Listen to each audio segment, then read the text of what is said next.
So most recently, which has now been 5 years ago, 5 years have passed. You know what I'm saying? Of that verse? Of the new verse. I got No a new fucking joint way. from you Is that for this new? new album that Streams of Thought Volume 4, which is still unreleased, which is, I mean, in many ways, I feel like it's my opus. You know what I mean? Right. It's got the most features, the most elaborate beats, crazy samples. And, you know, part of that is the problem is trying to get all this stuff cleared.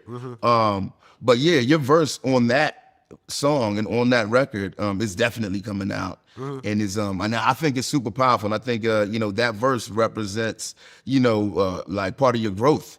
Right. You know what I mean? It represents, like, it speaks to your mentorship, your activism, you know what I mean? Just like where you are now based on where you were earlier on in your career. You know, just talk about the similarities between Philly and Newark. Well, another one of the things that, you know, those two cities have in common is the crime, Right. and, you know, amongst, you know, the young people. I think about it all the time, man, and it's something that I've always going into the studio wanting to speak to, but it's also a delicate balance, because the second that somebody feels like they being preached to, then they shit shuts down. Right. You know what I mean? It's like, so you really, you know, for every jewel you drop, you almost gotta, like, you know, hit them with 2 joints that ain't necessarily a jewel, so that it keeps, it holds people's attention. You know what I Right. mean? Yeah, yeah. When did our paths first cross?